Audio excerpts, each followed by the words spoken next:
Noam Chomsky has said that the news media are profoundly reactionary. Noam, what do you mean by that? What I mean by that is that they overwhelmingly tend to be subordinated to centers of power. And I should say that I don't really mean to distinguish the news media from the intellectual culture in general. And furthermore, I think that this is close to tautological in any society. That is, those sectors that are not subordinated to power are going to be marginalized and externalized and so on. You can trace this right back to the earliest recorded history. You could go back to, say, the Bible and ask yourself, who were the people who were respected during the period covered by the Old Testament? Well, the answer is it was the people we call the false prophets. The people we call the prophets were canonized hundreds of years later. They were people who were imprisoned and beaten and driven into the desert and reviled and so on. The people who were respected were those who catered to the powerful, later, centuries later, called the false prophets. And any society with an unequal concentration of power, which means any society, the kind that exists, is going to have that property. There will be what are sometimes called the bought priesthood, or the commissars, or whatever name you want to use for them, who will serve the interests of the powerful, and naturally they will be rewarded for that service. And they'll tend to be in positions of influence, prominence, authority, and so on. And those whose point of view and material they produce and attitudes are considered subversive to power, undermining it, will naturally tend to be marginalized. Societies differ in the way this happens. Like, for some it's death squads, for others it's a gulag, for others it's not getting a job. I mean, you know, big differences, and those are very important differences. There's a big difference between being, say, in Central America, where you're likely to get cut to shreds and left by by a roadside ditch, and being like us, where maybe somebody doesn't like you, or get called bad names or something, or lose a job if you're young, that kind of thing. But so there are differences, but the mechanisms will of course vary from society to society, but the outcome is not so different. In fact, I've done a lot of detailed analytic work on the most interesting case, the immediate and free societies, where there is very little in the way of state coercion comparatively. And it's striking how similar the media output is to what you find in totalitarian states. Actually, that's a point that was made by Orwell, in a very interesting way. Orwell's Animal Farm, everyone knows about. Very, it's a satire on the enemy, totalitarian enemy. However, Orwell wrote an introduction to Animal Farm called On Literary Censorship in England, and that wasn't published.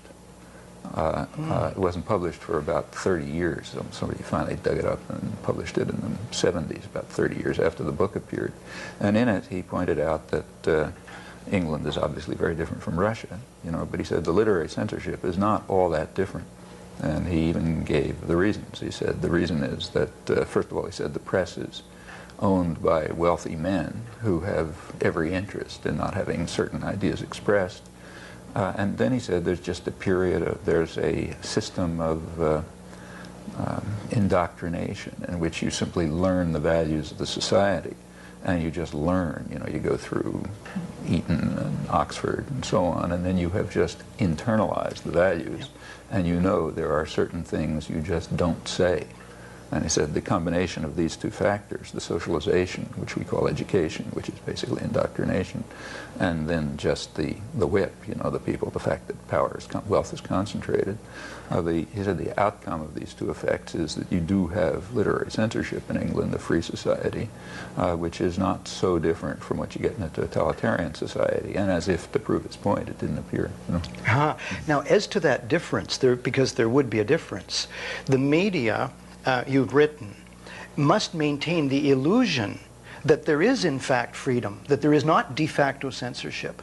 So how does this happen? How does it come that the journalists, as I believe, actually are self-deluded into believing that they're not into self-censorship? And how do you see that mechanism operating? Well, for one thing, it's by no means uniform. I mean, there is openness in the media. In fact, they're a lot more free and open than they were 30 years ago, just as a result of the popular activism of the years, which has just changed the culture. So it's a more open culture, and you get more open media. And there are plenty of journalists, including some who are very distinguished and well-known, who wouldn't describe the media in terms any different from what I did, except that they wouldn't do it publicly because they wouldn't have a job very long, but they'll do it privately. There are plenty of people working in the media who, in fact, some of the most prominent investigative reporters and others, who essentially try to play the system. They see how far they can go, they look for openings and so on, and there are just plenty of people with real professional integrity who just do very honest and accurate reporting, and sometimes get it through, and sometimes they get stepped on and so on. But for the most part, I think what you say is correct. For the most part, it's self-delusion. So say, take someone like, for example, Tom Zwicker, who was the leading liberal commentator in the New York Times for many years. He was really upset when people said that he was supporting power. He said, look, I write anything I like. Nobody ever tells me what to write. Sure. And that's true, because if he hadn't internalized the values of power, he would not be allowed to write. But once he has internalized them and he's shown that he's going to say the right things, it's absolutely true that no one will ever tell him what to write. He'll never get out of line. It's inside, like Orwell said. Now, what about some of the examples, the more horrendous, shall we say, examples of the reactionary role of the media, resulting in vast omissions and censorships? I'm thinking, for instance, if I'm not mistaken, please correct me, of the Holocaust itself, that when the media coverage, which as it was then, radio and print, of the Holocaust is examined, that it was a non-story and so forth. Is that true? And what other examples are there of vast events? That's true, and that's a horrible example, but I don't think it's a very telling example. For one thing, I should say, it was there have been reviews, studies in Hebrew of the Hebrew press at that time, and it's not so different. In what is now Israel, it was in Palestine. It was kind of downplayed, and it wasn't, and put off for a long time. In fact, when you read the reports from 1942 and so on in the Hebrew press, it's pretty appalling. And there are many reasons for it. The Holocaust, first of all, it was maybe the most horrifying single event in history, but it nevertheless was covered by the fact that it was during a war. There was a war going on, and everyone was focused on that. Now, you can say, and in fact correctly, that the refusal to give this appropriate attention was grotesque. Nevertheless, it can be, I don't think it's a case of private power, let's say, having an influence. The fact is also that the governments didn't pay any attention. I mean, for example, how many refugees came to the United States? Well, the U.S. government wouldn't allow them in. They could have gotten refugees in. There's a book published in Canada, One is Too Many, about the number of Jewish refugees allowed into Canada in that period. Actually, more proportionally came to Canada. In fact, the most interesting story about this, in my opinion, is after the war. I mean, during the war, you can make all kind of reasons and excuses, fighting a war. But from 1945, no one was fighting a war. Jews were still dying in DP camps. In fact, at not a very different rate from under the Nazis. I mean, they weren't being thrown into gas chambers, but the conditions were such that the death rate was high, the conditions were awful, and so on. Simply ask yourself how many of them came to the United States. Suppose they'd had a choice. Where do you think they would have wanted to go? I mean, sure. You have to ask. They didn't come to the United States, and they didn't come to the United States for several reasons. One of them being that the American Jewish community didn't lobby to get them in, except for one sector. The anti-Zionist sector of the American Jewish community, it was then the Council for Judaism. They lobbied for Jewish immigration from Europe to the United States. But the organized part, in particular the Zionist movement, did not, for several reasons. One being that they didn't want them here in the United States. And the second reason is they wanted them to be essentially compelled to go to Palestine, what was becoming Israel. This is not a pretty story, and therefore not told very much.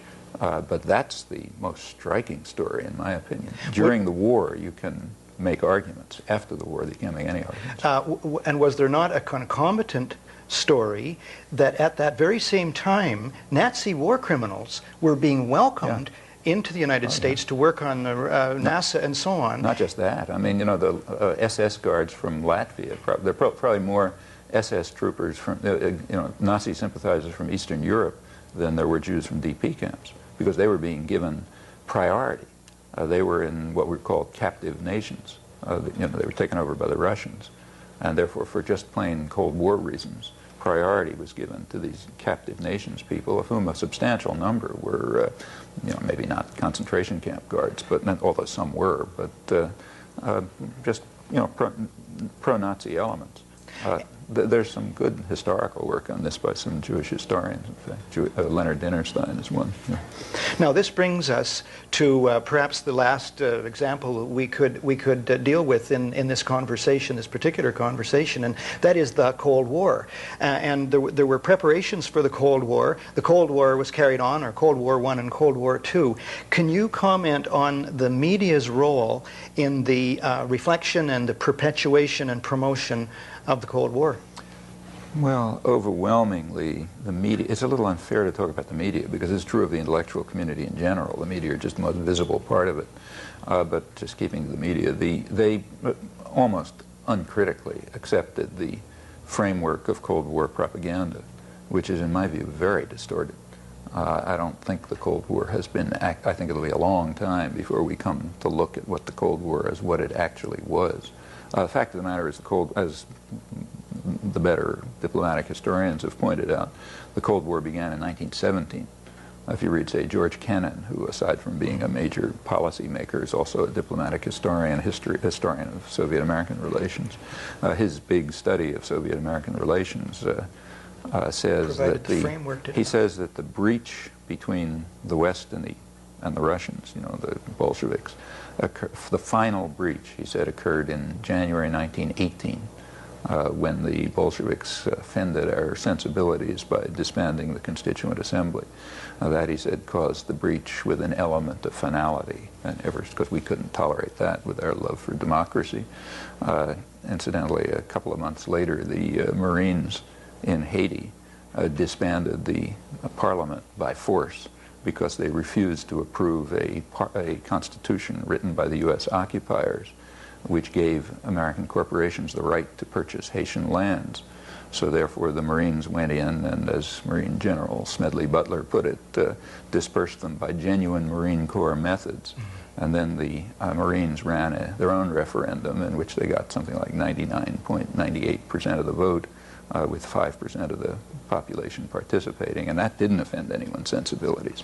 But when the Bolsheviks disbanded the Constituent Assembly, Kennan writes, this was just, Wilson and the British and so on were just horrified, and that's when the Cold War started. Well, apart from the obvious fraudulence of the reasons, as this single example demonstrates, he's right in the dating.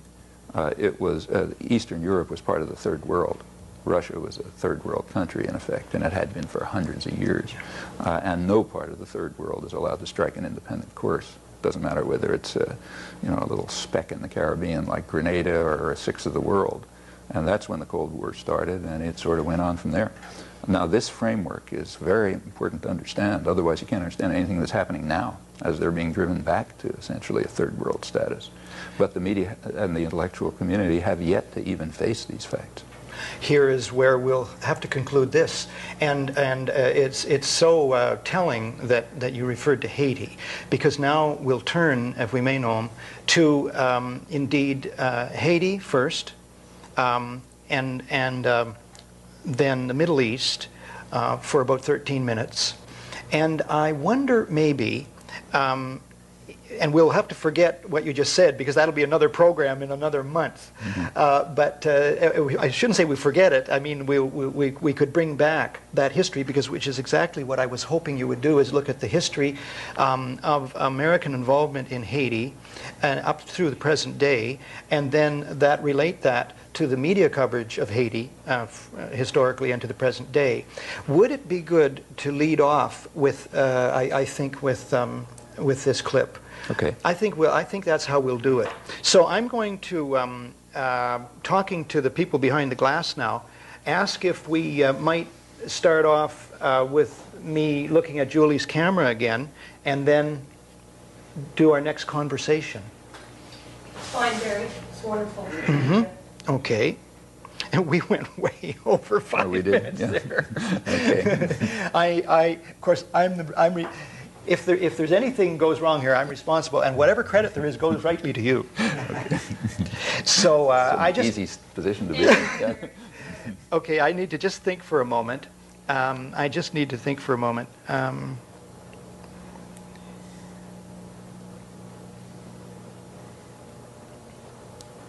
Okay. Anytime you're ready. Noam Chomsky has followed the history of Haiti for a long time, back to connecting it to the origins of the Cold War, believe it or not. Noam, we have a little audio clip here that I'd like to play for us, and it is from a documentary on CBC, and it involves the Haitian elite. If we just listen to this for 30 seconds, and I'd appreciate your comment on it. They consider the other Haitians as animals. For them, they are animals. I remember one day I was at a party, and there were a couple of big shops there, and we were talking about analphabetism, how Haiti is illiterate, and they were saying, yes, we have to educate the poor people. And I said, yes, but don't forget one thing. You, yourselves from the elite, you also have to be educated. Well, what he says is exactly correct, but I think he's speaking as a Haitian. Mm-hmm. We should speak as Westerners and look at ourselves the way he looks at Haiti. And it's true that the ruling class that he's talking about are one of the most grotesque in the world, and they look at the Haitians as animals. But it's worth remembering that, well, just to take when Woodrow Wilson's Marines invaded Haiti, the racism of the American invaders shocked the Haitians. That was what year? That was 1915, and they stayed there till 1934, and they left the country a total wreck, and under the rule of the National Guard, which is still running it, and also a plantation for American corporations. But one of the biggest impacts of the American invasion on Haiti was the extraordinary racism. They regarded all Haitians as animals, not just the ordinary Haitians. It wasn't just the soldiers who were most extraordinarily racist, including the officers, but it goes all the way up to the top leadership. FDR, Franklin Roosevelt, who was then Assistant Secretary of the Navy, was still telling racist jokes about Haitians in the 30s. Woodrow Wilson's Secretaries of State, Bryan and Lansing, were vicious racists. Lansing said, well, Haitians are Africans. They just have no capacity for self-government. It's just, they're irredeemable. Bryan was famous for his discovery that they spoke French. And he said, dear me, niggers speaking French, isn't that funny, And in particular it was the educated Haitians, the ones who, many of them who were very educated and cultivated, who inspired the worst racist outbursts on the part of the American invaders, who were mostly louts, the impact of this on Haiti was extraordinary. It was a racist society. It had been for hundreds of years. They had, like 130 different gradations of color, and you had to be in the right place, and it was connected with French origins and all sorts of stuff. But all of this was exaggerated by the extreme racism of the American invaders, and it had a big impact on what followed. Quite apart from that, the Americans restored, this is Woodrow Wilson, the great believer in self-determination. They restored virtual slavery. They carried out a counterinsurgency war in which they killed thousands of Haitians. According to Haitian historians, maybe 15,000 people or so died, maybe more. As I mentioned before, they destroyed the parliamentary system because they refused to ratify a U.S. written constitution. The crucial issue was alienation of land. The Haitian constitution didn't permit foreigners to buy up the lands. And this was considered illiberal by the Americans because it's liberal for Western corporations to be able to buy the land. So they simply rammed down their throats a U.S. written constitution. Actually, Franklin Roosevelt took credit for writing it, though probably falsely, because he himself wanted to buy plantations there. It ended up with the country being essentially U.S.-owned plantation. Exactly the same thing happened in the Dominican Republic next door in the same years, also under an invasion, American invasion. In both countries, when the U.S. left, they left it with new armies. For the first time, I mean, Haiti had not been a pleasant place, but now they had an army specifically created to control the population. That's the National Guard, and those are the killers of the last years. However, U.S. relations with Haiti don't start in 1915. They start in 1791, this is the first foreign relations of the United States, right after its own revolution. Haiti had a slave revolution, and that terrified the West. The United States had one of the worst reactions to it, in fact. Haiti was, in fact, the first free country in the Western Hemisphere. The U.S. had a revolution, but it was a slave society, and Haiti was a free society. Not a pretty one by any means, but it was technically free. And that caused horror in the United States. All of Europe, including, crushed Haiti in order to get rid of this horror of slaves revolting and freeing themselves in what was at that time, remember, the richest colony in the world. It's not like it is today. That was one of the richest parts of the world. It's the source of much of the wealth of France, in fact, and Western Europe altogether. But for 60 years, the U.S. refused to recognize it and kept it under very harsh conditions. Afterwards, Haiti just became a plaything for imperial powers. Finally, the U.S. ended up being dominant by the early 20th century. Then the U.S. invaded, ran the place for 20 years, left it a total wreck. The U.S. supported the Duvalier dictatorship. During the last from about 1970 on, U.S. aid was pouring in there to try to turn Haiti into an export platform using super cheap labor, highly exploited labor, a big surplus because people are driven off the land by U.S. agro-exports and so on. And that's what created the Mavs, the person who was talking before. They came out of this system. These tiny elite. Yeah, they're part of the system. I mean, it has roots in Haitian society. I'm not suggesting it was all imposed from the outside. There's plenty of roots in Haitian society. But it was exaggerated and made much worse and much more disgraceful by the long, in fact, 2 centuries impact of the West. This is after hundreds of years of, I mean, you really go back when Haiti is the first place where Columbus landed. And what he found was a society, a place that he regarded as a paradise. It may have been the richest part of the world and maybe the most populous part of the world, and very peaceful. In fact, they were so peaceful, he thought they'll make perfect slaves, they'll never resist us. Well, within a couple of decades, they had wiped out the population, literally wiped it out. Then they brought in slaves who were treated absolutely viciously. You look back at the records of French slavery, I mean, it's mind-boggling. Finally, there was a slave revolt, and then came the history I described. So we have 500 years of history here, and it's not a pretty one. It's one of the, I mean, Haiti itself is almost like a parable of Western imperialism. I mean, it's rather like Bengal, which the British, when they got there, also regarded as a paradise. Haiti and Bengal are now, Bangladesh, are the symbols of despair. And that's after 500 years of European robbery and tutelage. I mean, Haiti may disappear in another couple of decades. This rich, super rich center of the world, which was literally one of the richest places in the 18th century, being robbed blind by the West, may turn into a desert in a few years. And that's not because of Haitians. Noam, what you've just said, I imagine would come as a revelation to a tremendous number of people, because you have drawn the historical picture. Would you relate this to media coverage, past, present, and future? Well, there actually are studies of the media in the early part of the century during the Wilson invasion, and they simply supported it totally. I mean, the liberation of Haiti, I mean, it was just grotesque. But let's turn to the current period. The U.S. was turning Haiti into what the line was, they're going to turn Haiti into the Taiwan of the Caribbean. What they actually did was turn it into an export platform where you have women working in factories for 10 cents an hour making baseballs, putting their hands into toxic substances so that the American manufacturers can advertise how well they're bonded and so on. If they die after a couple of years, there's plenty more. Wages went down about half during this period in the 80s when it was being turned into a miracle. Now this would not, how was this reported, if it was reported as an economic miracle. Yeah.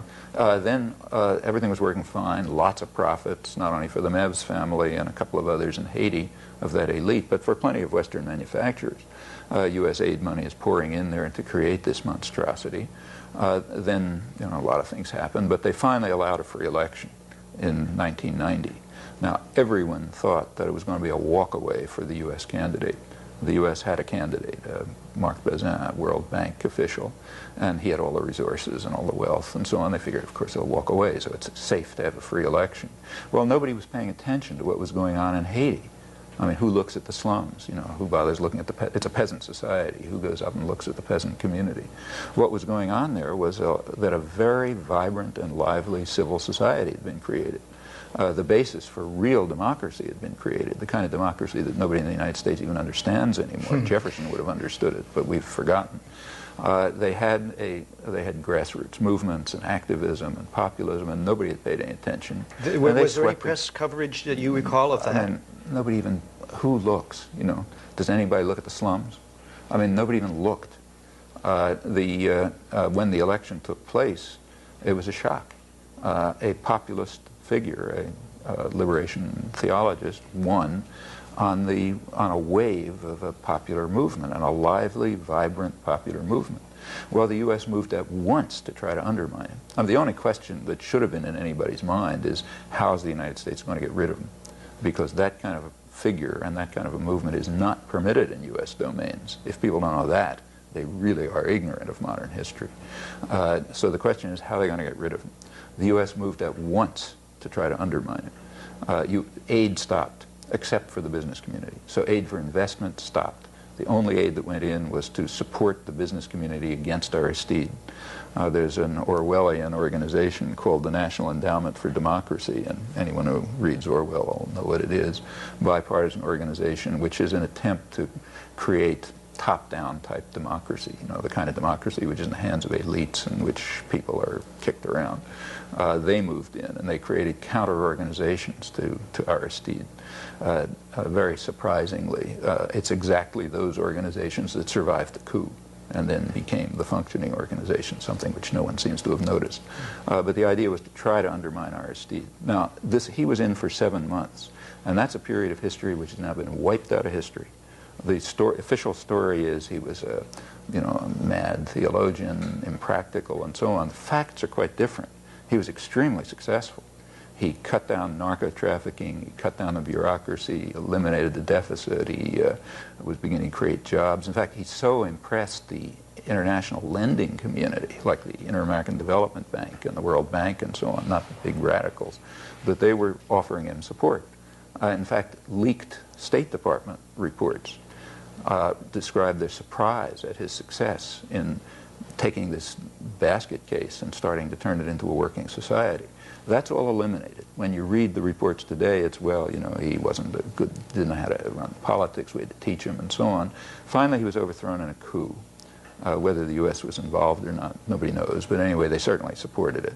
There was theoretically an embargo, but purely theoretically. The U.S. leads the way. Other countries don't do anything if the U.S. doesn't lead the way, and the U.S. made it very clear that they didn't want to take that embargo seriously.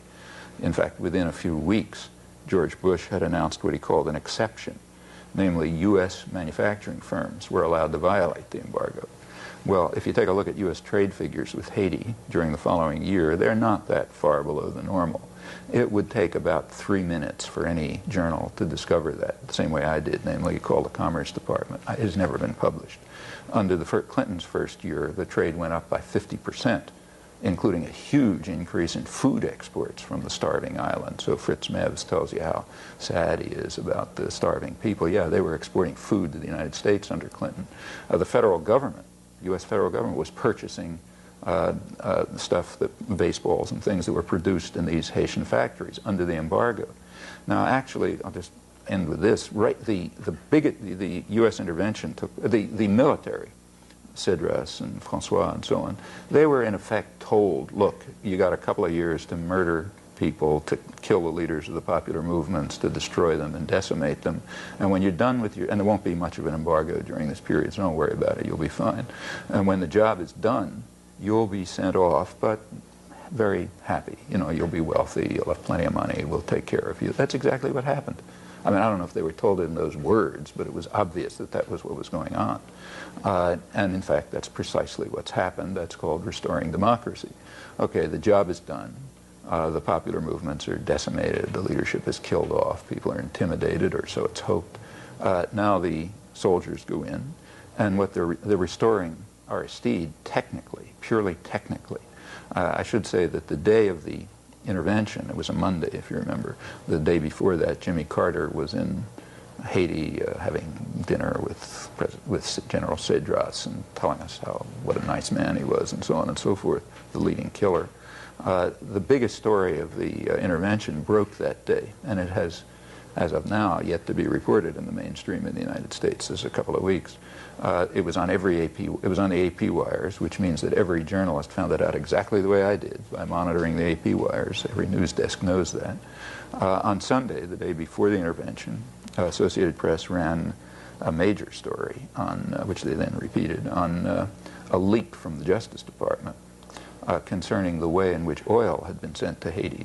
Oil's the main thing in the embargo, and everybody was watching Haiti, knew that oil was getting in. Well, how is it working? Turns out that it was being done with the approval of the U.S. government at the highest level, the cabinet level.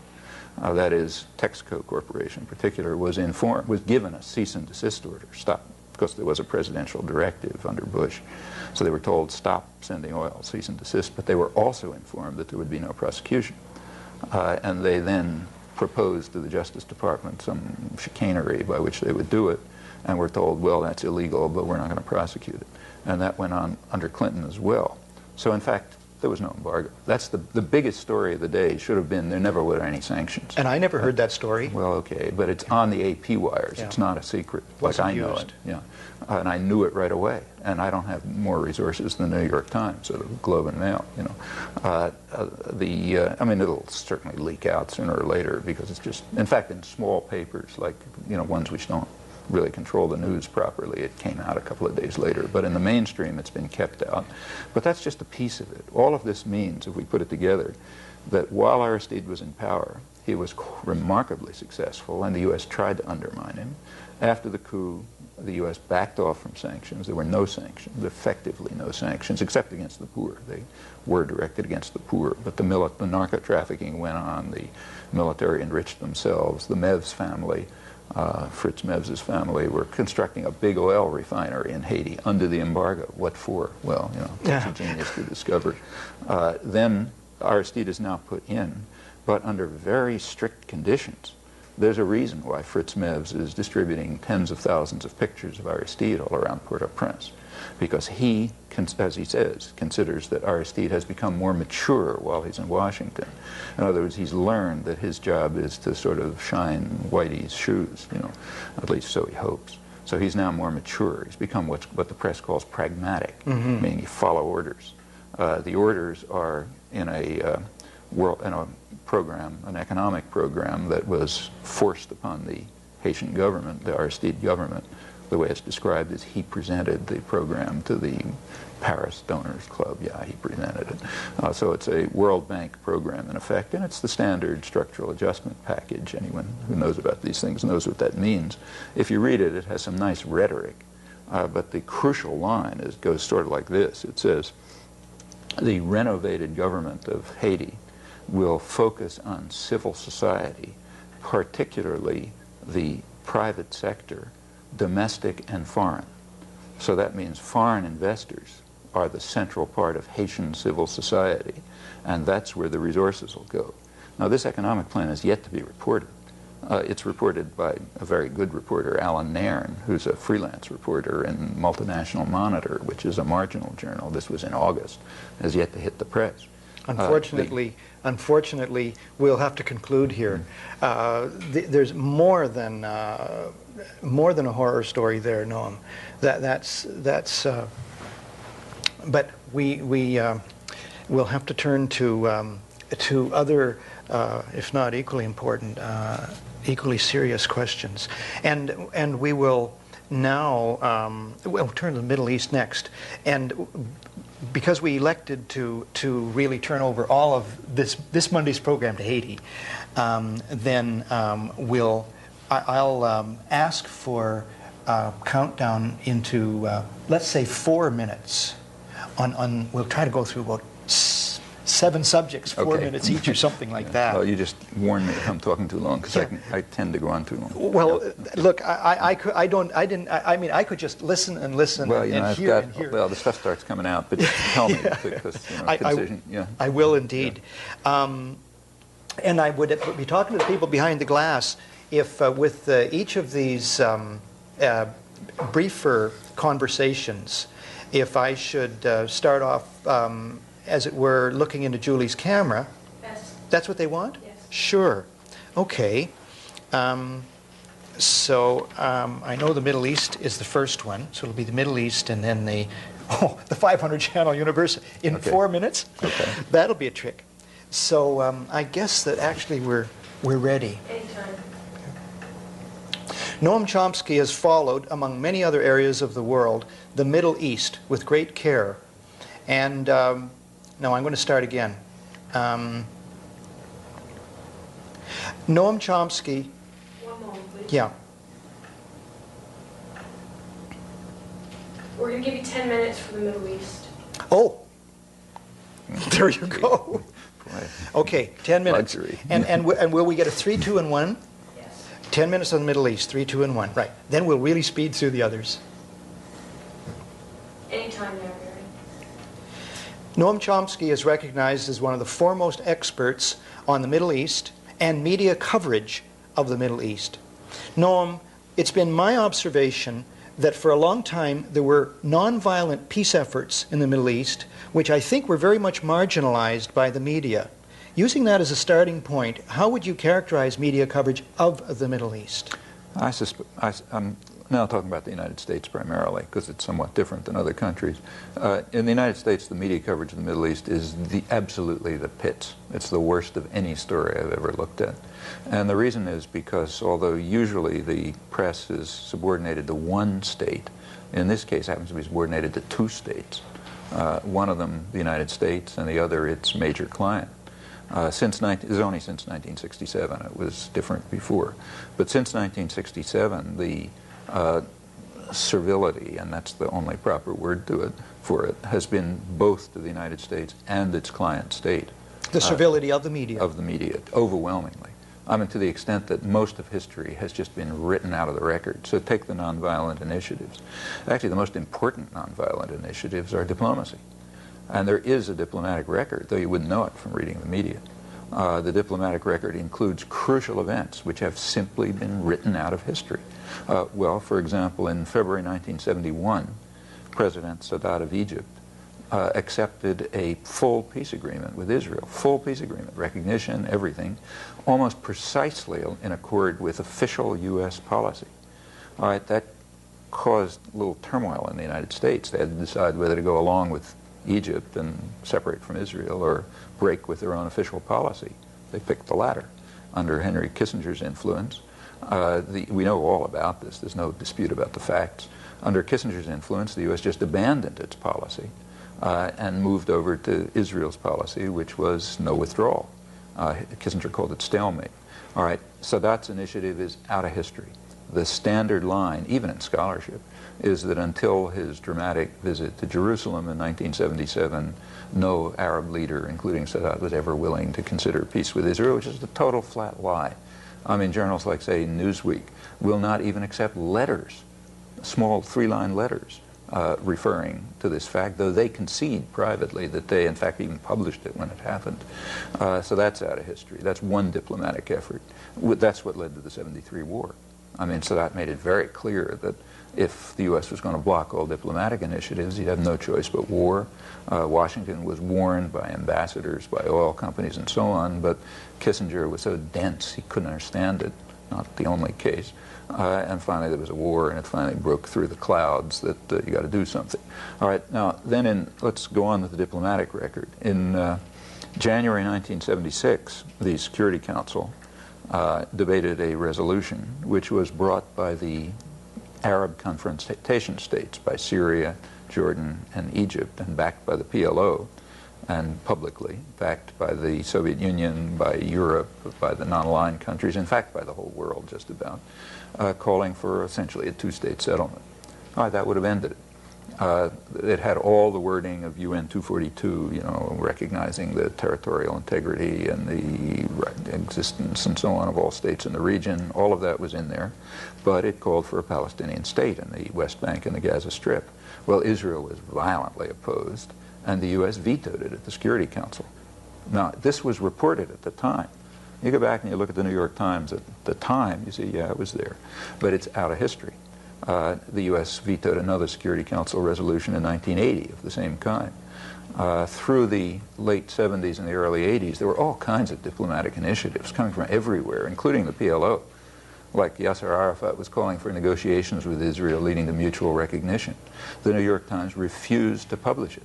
They refused to publish letters to the editor referring to it. In fact, sometimes a friend of mine is a professor at a Midwestern university, actually got a letter back once from the foreign editor of the New York Times saying, we're not going to publish your letter on this because this is not to be said, basically.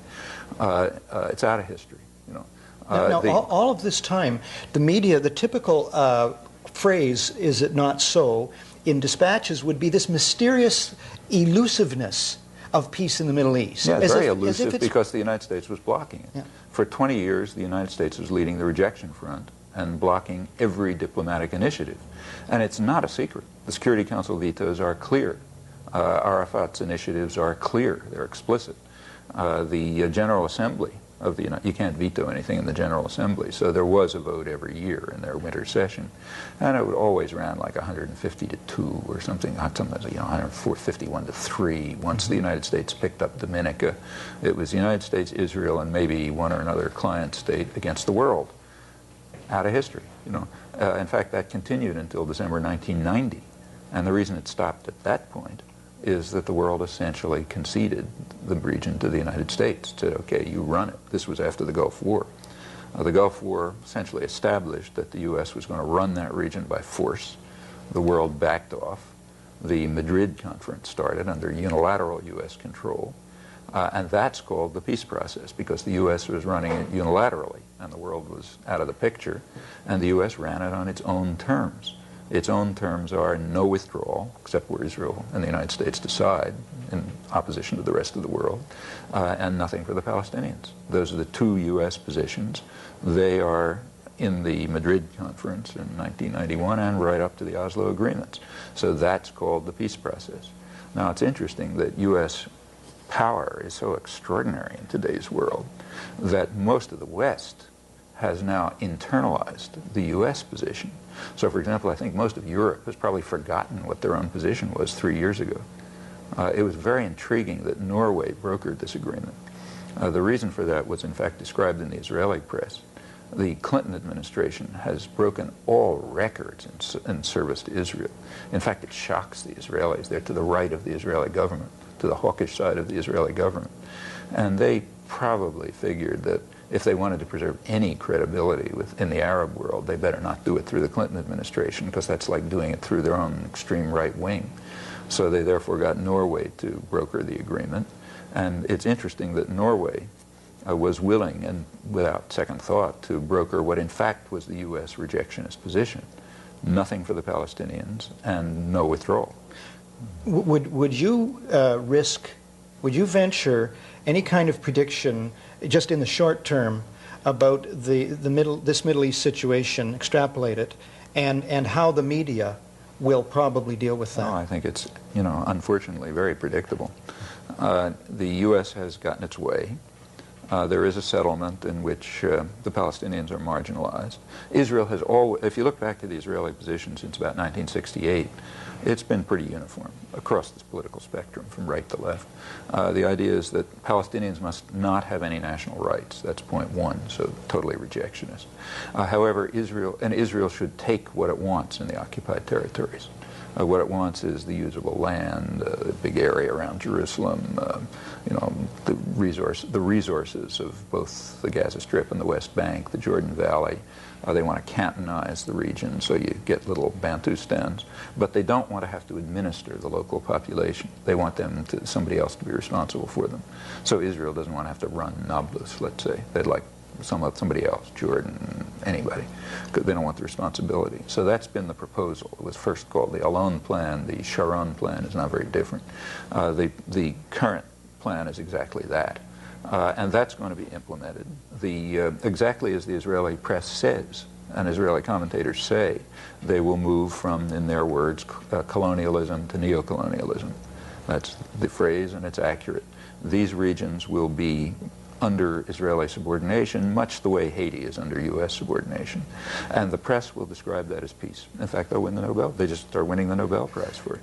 Now, where would you suggest that our viewers could turn to gain the kind of facts and the kind of interpretation that inform your understanding of the Middle East? The best place to turn is the Hebrew press in Israel. So, for example, actually a close friend of mine who's a professor at the Hebrew University, at the Tel Aviv University, Tanya Reinhardt, wrote, just to pick one of 1,000 examples, an article recently in which she pointed out quite accurately that the current peace settlement it has an analogy to South Africa, but not the usual one. It's not like the end of apartheid, it's like the beginning of apartheid. She pointed out that the current peace agreement is very similar to what the ultra-right nationalist government in South Africa instituted in the 1950s, namely the apartheid system, including Bantustans, little Bantustans, which were recognized as states by South African racists and some of their friends abroad, but not by anyone else. And she said that we are now in the stage where we're instituting South African apartheid in the style of the 1950s. This is incidentally in the major Israeli journal, Haaretz, you know, it's kind of like the New York Times. And in fact, like, I write articles there. You know, these journals are open, and there the discussion is quite open, and incidentally a lot of this material is available in English. There's Israel Shachak, who's a former professor at the Hebrew University, and indeed a Holocaust survivor, translates and circulates material, translations from the Hebrew press, which are very illuminating. You want to know what's going on, that set of translations is 1,000 times better than anything you read in the West. Well, regrettably then, as we close this, it appears that there is not the basis for lasting, just peace in the Middle East. Not just peace. Not just, and so we'd better inform ourselves better than ever. Thank you. I was thinking that some sort of a more or less formalized conclusion was in order. Was I right? Yeah. Yeah, okay.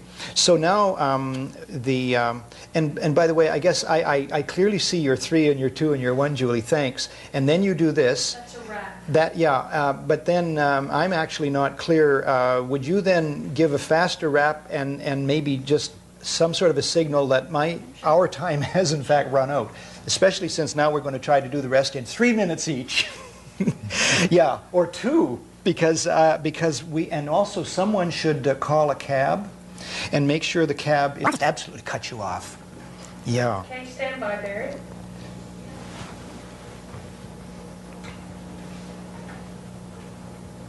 So how long is this going to be? We're going after actually 2 minutes each. Okay? Okay. 2. Anytime. Noam Chomsky, I believe, invented the phrase intellectual self-defense. Noam, what do you mean by that? I mean by it the standard attitude that anyone in the sciences takes towards their work. Namely, you look at everything skeptically. Somebody comes along with a result that looks interesting. You ask yourself, well, is it really true? I mean, did you look at it the right way? Could there be some other evidence that he overlooked? I'll do it a different way, and so on.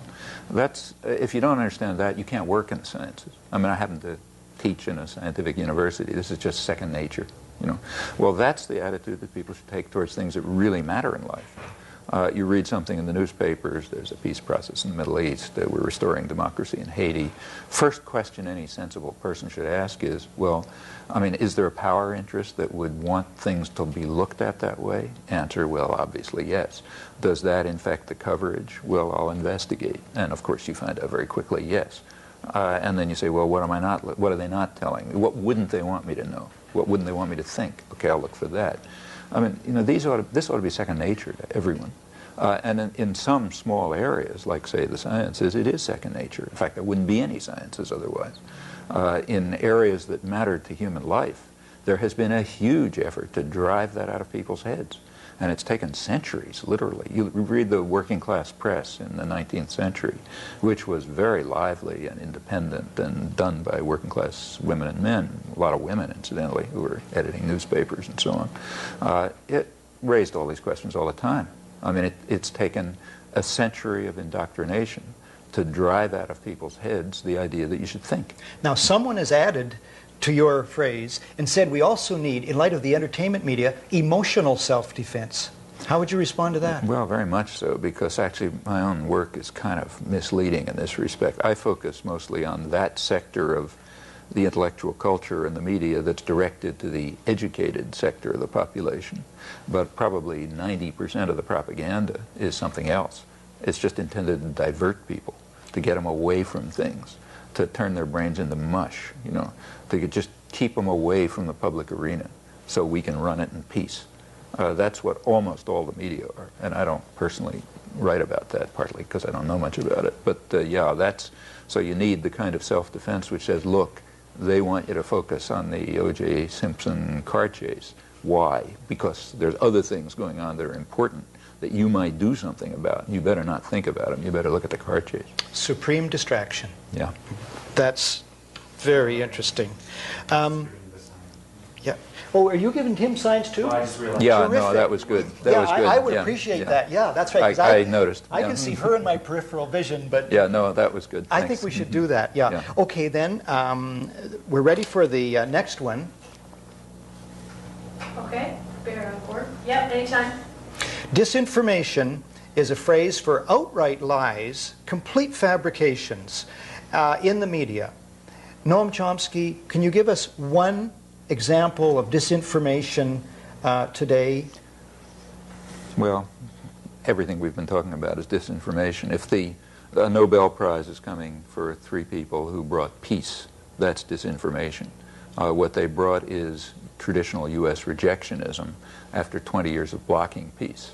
The U.S. is supposed to be restoring democracy in Haiti. That's disinformation.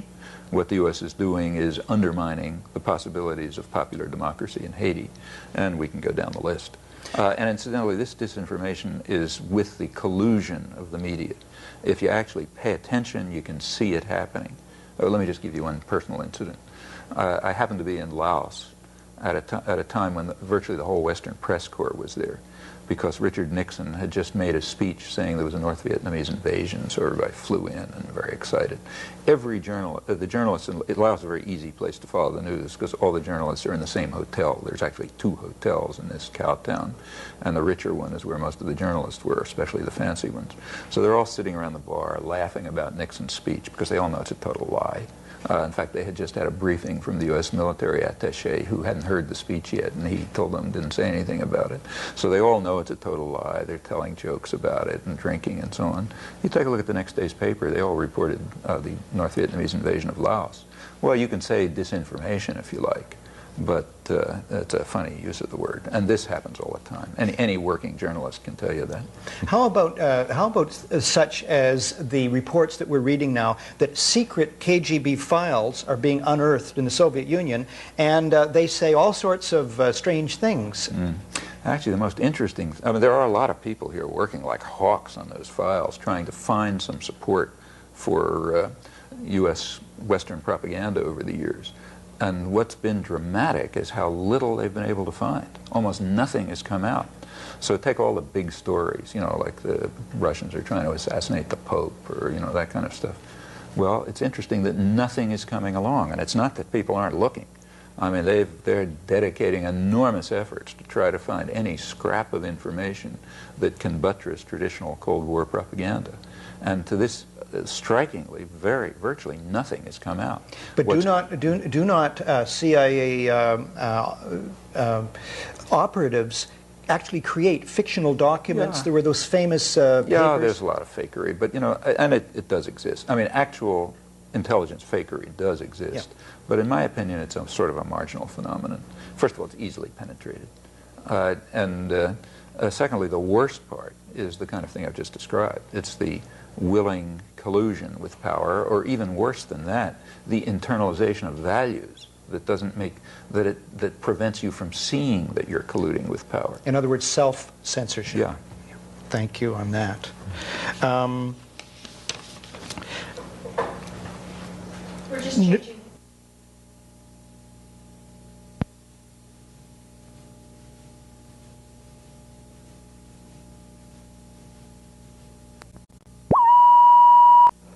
Stand.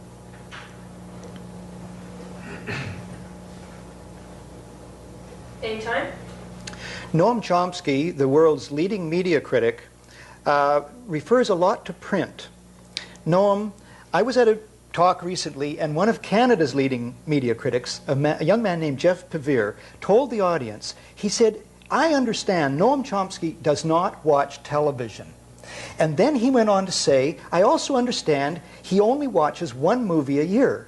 And then he said, I'd love to know what that movie is. And everybody laughed. Is it true you don't watch television? Is it true you just see one movie a year? And if that's true, what is it? Well, probably not literally true, but Okay. it's sort of more or less in the ballpark. I do watch television news, you know, and occasionally we'll watch a television program, you know. But, Such as? something diverting, you know, Northern Exposure, or you know, I don't know, something or other. But you know, tired at night, but not very often. As for movies, you know, like to be able to. There's just no time, you know. So. What's the last movie you saw? And why did you go to it? You've got to answer. I've got to answer. You've got to answer. My son was visiting us about 6 months ago, and he told us we should go to a movie, and we said, well, what's the only movie playing at the local, you know, collection of movies? And it turned out to be Forrest Gump. Oh, yes. So we went and saw Forrest Gump. And before Forrest Gump, what was the previous movie? The one you'd before seen? that I actually enjoyed. It was a movie called Sail. I like to sail.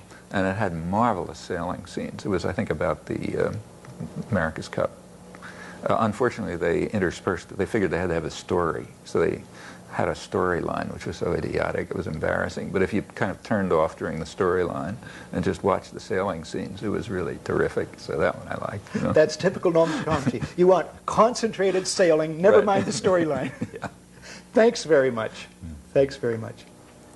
Actually, it was called Wind, I think. Oh, Wind? So- Oh, no. I got it wrong. That's too late. It's too late Too now. late. We have to fly like the wind ourselves.